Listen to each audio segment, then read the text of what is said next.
And if I don't lose my mind or go completely broke before that, there will be a third part which may be the same size as well. I work simultaneously with text and image. In that sense, when she used the word short to represent, to talk about a page, it's not totally amiss because it is a pretty cinematic, directorial kind of process, although the grammar is quite different between the two media. So I think of a page with its text and images, and often the details are done in extremely small size scribbles of this sort.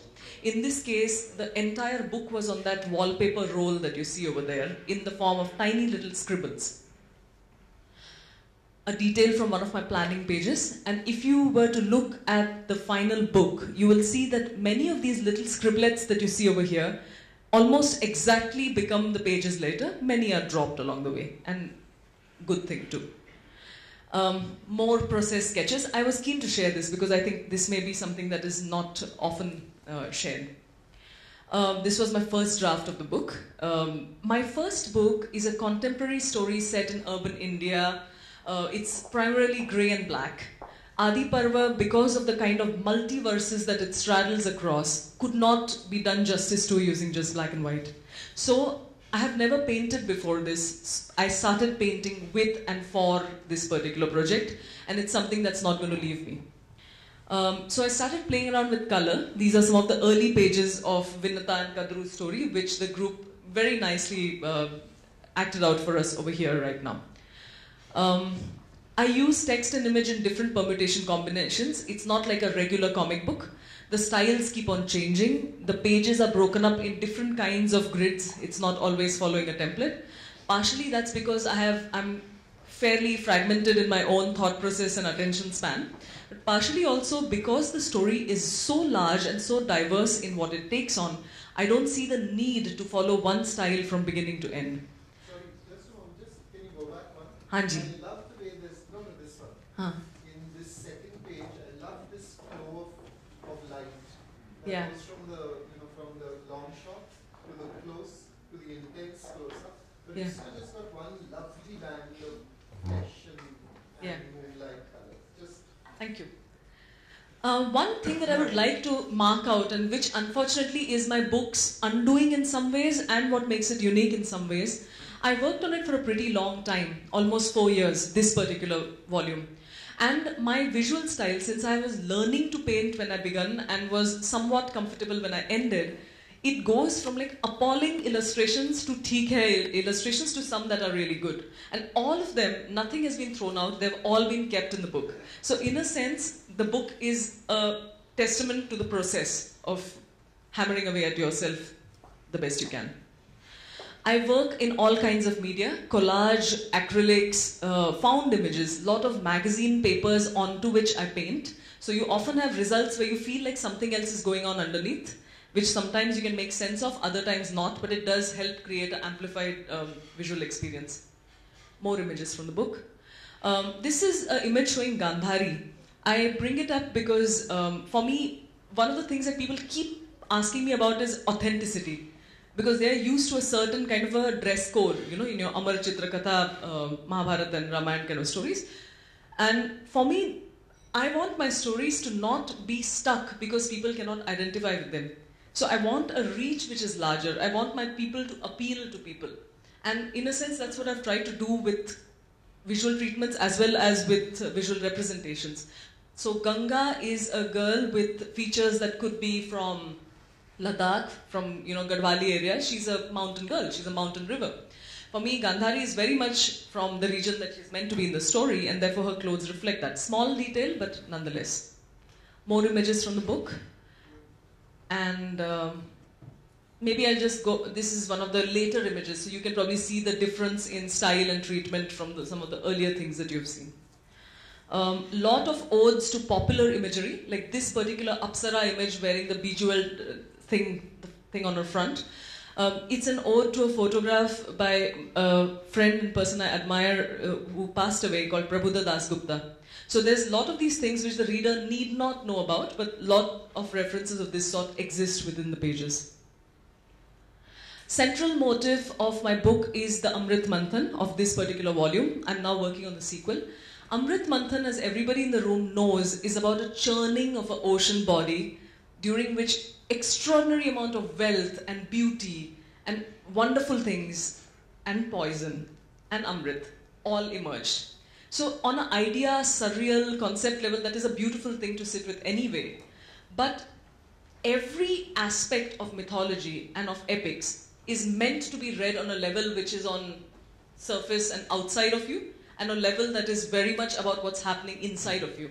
So the churning in that sense, much like everything else in the story, is about a churning in the human mind in which you are the asurs and you are the devs, and what beauty and what ugliness emerges is all part of your process and your doing. So it's not outside of you, it's also very much simultaneously inside of you. Thank you very much. We can have the lights back and we'll talk. Thank you. So, There's Flint also somewhere. You go back Oh, there's more images happening. Flint is more in Kari. You'll see more of that tomorrow. More images while they get the lights on, and you can start. no, I was just going to say, as the light comes on, Botticelli's Birth of Venus. That's right.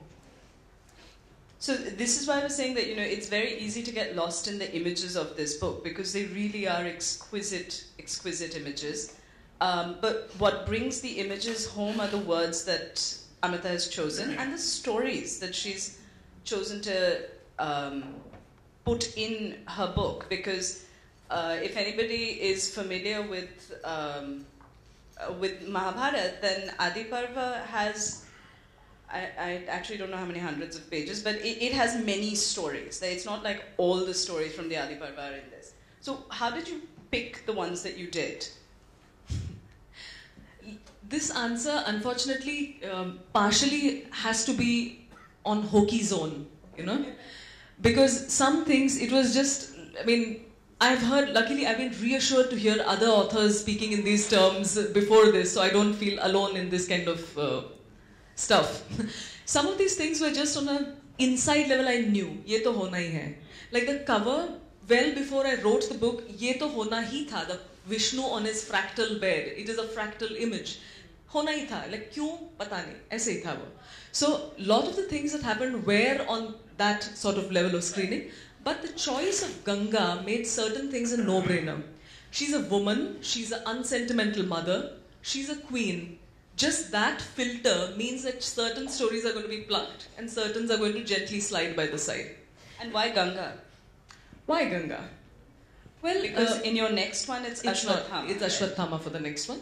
Ganga, because the Adi Parva is the most surreal and the most sprawling of all the chapters of the Mahabharata. It is the largest chapter of the Mahabharata, in fact. It ends like well into the familiar Kaurav, Pandav, Draupadi situation. It begins with cosmic eggs and navels where lotuses sprout and like a somewhat different terrain than Kurukshetra. So who would be better equipped to ferry the stories from multiverse to Kurukshetra and beyond than a person who is not a person? She's in the skies as Akash Ganga. She enters the earth as the terrestrial river Ganga. She's also the queen of Shantanu at some point. So she's human, she's not human, she's a mother, and she's seen it all from multiverses to Mrityulok. And she actually does that journey as well. She does. The journey that the epic has of going from celestials to mortals. She's done that journey as Absolutely. a celestial creature that becomes something on the earth. But alongside the stories that you've picked, there's the tone, which I was briefly talking about. We tend to have that मैं समय हूँ and पिताश्री आज्ञा दीजिए, that kind of formality associated with these epics. And Adi Parva has none of that. It has very formal language, but it also has incredible amounts of mischief and irreverence. Did you know exactly how you wanted it to sound and what tonal shifts you wanted to bring in? I knew what I wanted to do. I was not clear how I wanted to do it for a long time. For that, I need to go back to the way storytellers tell their stories. A storyteller's number one responsibility is to keep these people awake. तुम बैठे हो ना मेरे सामने, तो I need to grip your attention and your attention and your attention and do what it takes to keep you engaged and listening. So if my biblical booming lion voice is going to give you goosebumps sometimes, I will use it. But if you're about to fall asleep, I might jab you in the shoulder and make a pun or say something that is bawdy. And that is also part of my ammunition. As a storyteller, I will use what I have to keep you with me. So there are moments in which different characters, sort of break this lovely poetic lyricism of the tale. Like there's one point at which one of the villagers who are sitting there like, tell us more about one character, tell us more about another. And then one guy's like, notice how often this tale uses the lazy device of blessing and curse to distract from a plot full of holes, I'd say. And it's the kind of thing that you think of probably if you were looking at the myth as a story rather than a kind of lived and adhered to religious system. But was that something that you kept in mind while making these? Because it's also like, for all the irreverence and mischief, it's an extraordinarily respectful retelling of the myth. See, the thing is, when people are really masters, when they're of the game, they're not afraid to play. You take somebody like the Dalai Lama, he kids and giggles and jokes about what have you. He has no need to be pompous and solemn-faced anywhere. There's no need to do that. And also, our stories have never had an issue with people who were dissenters or the contrarians in a room. Absolutely.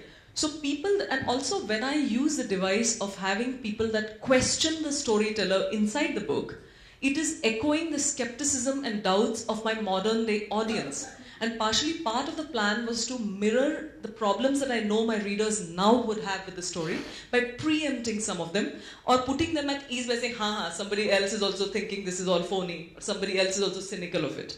And that's part of it. Having this questioning is very much part of. And drawing and writing, well, let's stick to the words for the moment. When we were chatting earlier, you had said that it took you a couple of years to actually get the storytelling part of it. Do you want to talk a little more about that? What I don't often talk about is that this particular fascination with the Mahabharata predates my first book. When I was 21 and doing my thesis show I did a Master of Fine Arts degree. My thesis show was about Draupadi. So it's been a fixation for a slightly longer time. It's been more than 10 years. One of the best things I did was not work on the story when I was 21. Right. And I think as you keep living with these stories, you feel more and more inadequate instead of more and more reassured. So by the time I was 2 years into it, I was in far worse a condition to actually start the book than I was at the start of my research process. So I have been told that's a good sign. So hopefully it will continue that way. Oh, it's worked very well for this one, so all seems to be heading in the right direction. One of the really sort of fun things that happens in Adi Parva is something that I sort of mentioned briefly when I was talking about it before. It's the kind of parallels that you set up, and these are not parallels that were established, in the original, whatever that means.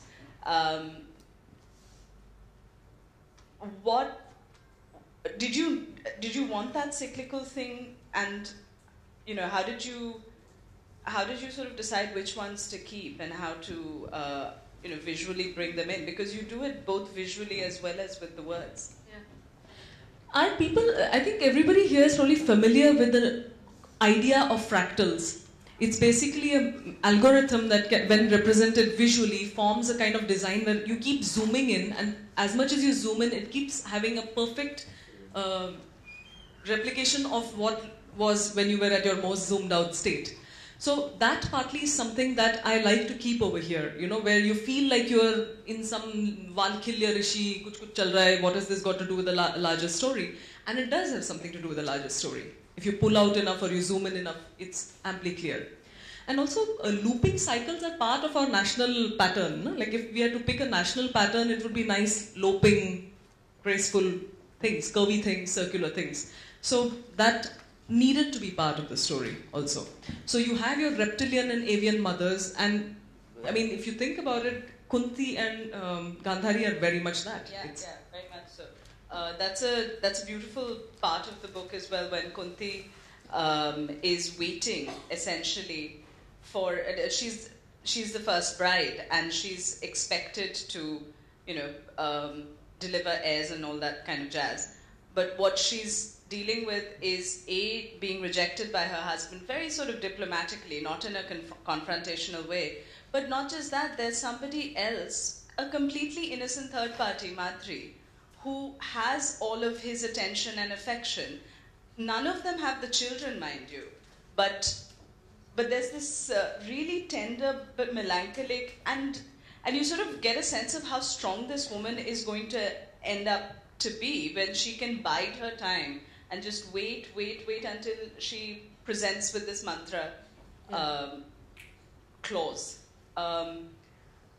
Which are the women that you found the most fascinating when you were...